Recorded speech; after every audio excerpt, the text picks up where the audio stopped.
Fala pessoal, beleza? Felipe L na área, passando para mais um estudo para a semana aí com vocês, né? Um estudo semanal. Bora lá, deixar pré-pronto. Nosso pré-pronto não, deixar prontos nossos estudos aí, né? Para a semana que se inicia, beleza? Então, rapidamente, dólar na tela, gráfico semanal, importante, né? A gente dá uma olhadinha dentro do contexto da floresta e não ficar olhando só para a folha, né? E temos o dólar aí de verdade. Poucas coisas me confundem. Uma é o Grêmio e outra é o dólar, ultimamente. A gente tem um dólar aí em um tempo gráfico maior, a gente está falando aí de um gráfico semanal, deixando a leitura bem confusa, mas de fato é que temos aqui o dólar tentando escapar de um caixote que ele estabeleceu aqui dentro dessa região já há um bom tempo. Ele não consegue perder fundo, já temos uma região aqui de Bacia das Almas, onde está segurou bastante esse preço aqui, a gente pode falar, toda essa região aqui, onde tem esse retângulozinho amarelo, e agora ele está tentando fazer uma saída positiva aqui dentro de um gráfico semanal, né, e uma espécie de um pivô de alta. Vamos ver se ele consegue engatar aí um movimento tendencioso dentro de um tempo gráfico maior, tá? Mas dólar para cima é ruim, Felipe. Cara, ruim é não ter volatilidade. Para quem é trader, ruim é não ter volatilidade, tá? Se tá subindo, eu compro. Se tá caindo, eu vendo. Essa daí, esse tem que ser o lema, tá? De olho já em uma possível subida do dólar, eu já tô com essa retração aqui na mínima e na máxima e ficando de olho na retração aqui de 61,8. De fato, ele tá brigando bastante aqui na retração de 50%, tá bom? Quando a gente joga aqui para um gráfico diário, né, fica um pouco mais claro, né, sai aquele paliteiro que a gente tem lá dentro do gráfico semanal, e aqui a gente percebe, né, um movimento de pivô, onde ele constrói um movimento de fundo, deixa fundos mais altos e está vindo agora para romper essa regiãozinha de topo. O alvo é aqui, né, buscar essa região de topo aqui, né, mas a gente está vendo que ele está tentando sair aqui desse caixotezinho que ele deixa armado para a gente. Então, o dólar é para cima dentro da minha leitura aqui, tá? Pelo gráfico semanal, gráfico diário, dando uma olhadinha no gráfico de 60 minutos, aí sim as coisas começam a ficar um pouco mais agradáveis aos olhos, digamos assim, né? A gente tem um dólar extremamente alinhado no gráfico de 60 minutos. Sim, de fato, ele deixa aí para a gente a parte da tarde da sexta-feira bem esticada, digamos assim. Então, eu gostaria realmente de visualizar aqui um movimento, aquele clássico, né? Impulso, correção, impulso, mais um pullbackzinho na 9 aqui, que aí ele não rompe de forma esticada. A gente tem até um pouco mais de confiança para entrar comprado no dólar aí, tá bom? Trazendo para um gráfico de 10 minutos, trazendo um pouco mais para a realidade operacional, né, da galera, a gente percebe bom, se o mercado ele fosse contínuo, acho que com certeza a gente teria o rompimento da região de máxima, porque ele deixa já um pivôzinho de pré-rompimento aqui, então pelo tempo gráfico menor não está tão esticado assim, mas eu confesso que o 60 me deixa com o pé atrás quando ele vem esticado. E um gráfico de 5 minutos aí para um movimento já para amanhã, não tem como eu pensar em vender. Mercado, vamos combinar uma coisa, a gente vai estar online, ao vivo, transmitindo a primeira hora de pregão aí, tá?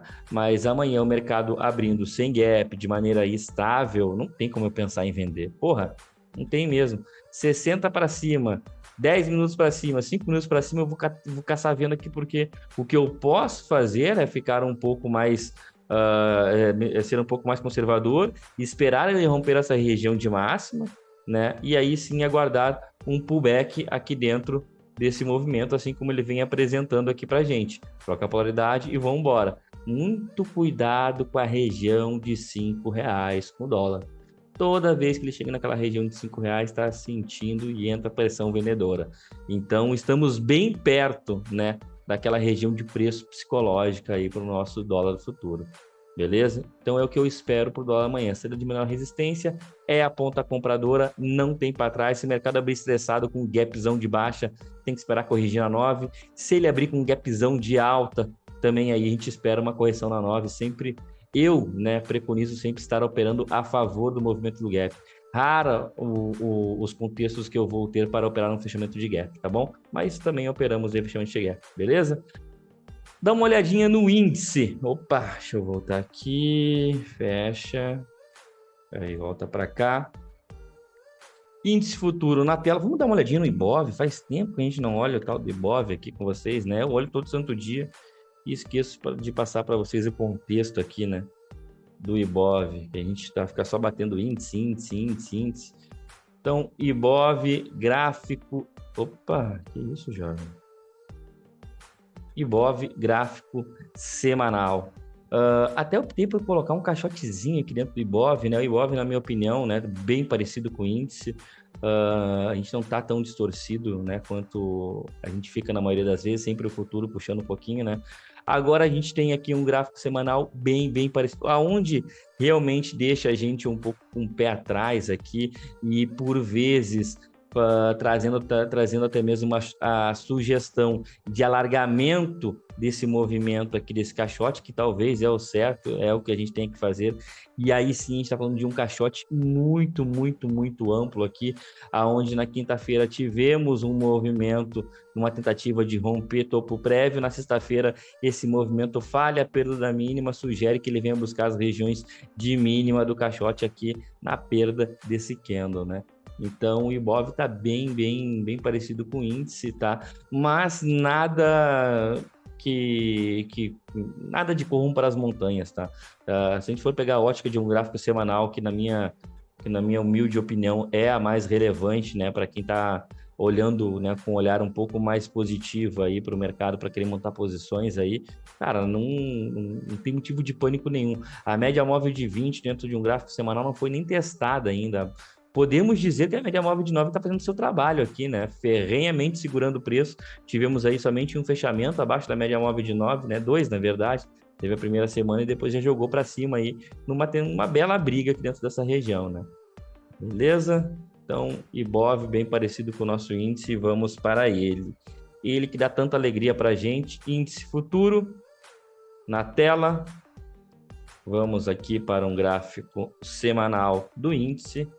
E aqui dentro do gráfico semanal temos aqui ele bem... O futuro ele está um pouquinho mais forte que o Ibov, essa que é a grande verdade, né?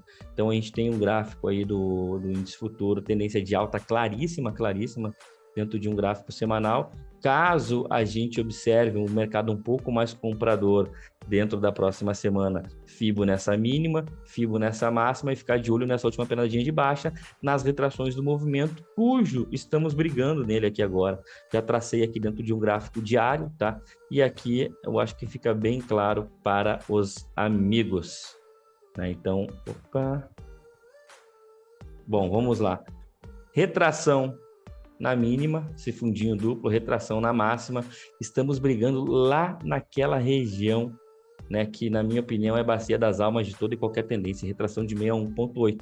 Sim, de fato, podemos estar armando um pullback para ter uma saída positiva aqui dentro dessa região, onde o pullback ele acontece bem numa região de rompimento do caixote, para quem sabe voltar lá para a região de máxima histórica, os 136 mil, né? Não duvide disso, não duvide da capacidade que o gráfico tem de nos surpreender, né? Então a gente pode sim fazer essa ótica. Não, eu sempre vou ter um olhar, poxa, não é mais otimista, mas também não quero ser aquele cara pessimista, sabe? Ah, não, que vai estar uma merda, não sei o quê.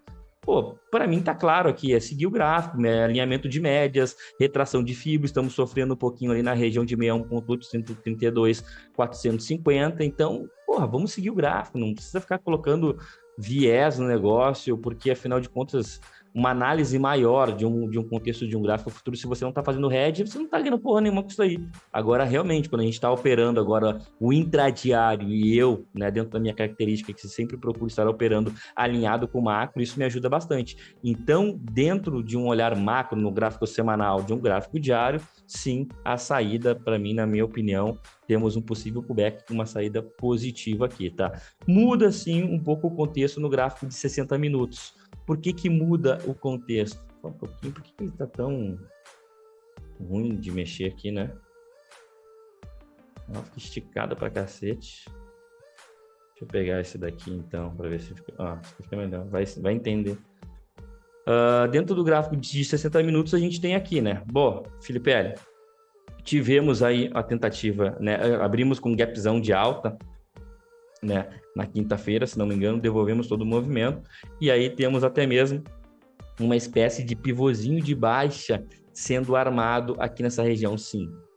Pode ser que tenha, né? Graficamente falando, temos um pivô de baixa. Embora essa defesa aqui nessa região, esse pavio aqui e esse fechamento bem próximo, né, da região de stop do possível pivô de alta, já indica para mim uma reversão, um movimento de falha de fundo no tempo gráfico menor. E quando eu pego toda essa região aqui de troca de polaridade, o preço pode estar brigando aqui para ter aquela saída que eu comentei com vocês, né, de um pullback maior aí dentro do gráfico diário. Ele pode estar armando isso daqui para a gente agora no gráfico de 60 minutos, tá? Quando eu trago para o gráfico de 10 minutos, ó, aqui, ó, eu falei para vocês, as possíveis falhas de fundo, né? Aonde a gente tem aqui um pivôzinho de baixa sendo armado, na verdade já teve aqui, onde a galera da sala surfou essa venda aqui, e aqui ele não conseguiu nem acionar. Entra a pressão de compra, arma uma espécie de volta em V, enfim, agora não é o contexto para a gente estar batendo se aqui foi uma volta em V ou não, mas fatos da vida é que frustra completamente o movimento de baixa, né? Na minha opinião, vindo fechar praticamente aí na cabeça do pivô. Sim, temos uma média móvel de 50, mas nada impede da gente ter aí o mercado buscando as regiões aí de correção desse movimento. Até não seria nada estranho o mercado fazer isso, e se ele fizer isso, já vou traçar um fibro dessa mínima, jogando lá para a máxima e ficando de olho nessas retrações aqui, tá? No gráfico de 5 minutos, que é onde o filho chora e a mãe não vê, fica difícil a gente trabalhar uma compra de primeiro movimento, porque eu não vou sair comprando aqui nessa região. Eu não vou sair comprando aqui nessa região de topo, na cara dessa região, e o pullback, né, que a gente tem que esperar acontecer para marcar realmente a correção, ele vai de encontro a uma média móvel de 200 períodos. Então, a compra realmente ela vai ficar um pouco mais brigada, mais truncada, a menos que o mercado ele abra com puta gap de alta aí, acima da média móvel de 200 períodos, e a gente só espera uma correção para operar a favor do gap. Mas a compra, na minha opinião, ela vai ficar bem brigada dentro do tempo gráfico de 5 minutos, 10 minutos. Tem que tomar cuidado para não se enrolar, tá bom, pessoal? Caso a gente observe um movimento, né, de mercado vendedor, toda e qualquer venda que eu for executar tem que ser abaixo da média móvel de 20, entenda-se aí, abaixo da região dos seus 131 e 200. Né? Aí sim a gente opera esse movimento vendido aqui, né? Numa saída rápida, um pré-rompimento da regiãozinha de fundo, só que lembrando, tá? Temos toda uma região aqui de troca de polaridade e a gente pode até mesmo alargar um pouco mais ela aqui. Então, né, vai ser difícil aí o índice, na minha opinião, tanto na ponta compradora quanto na ponta vendedora, né? Então, esse daí é o estudo para a semana, galera. Espero que tenha ajudado vocês. Lembrando que amanhã também estaremos ao vivo transmitindo para vocês aí, né, a primeira hora de pregão, e fiquem espertos porque amanhã já tem novidade aí para os amigos, tá bom? Beleza, valeu e um forte abraço!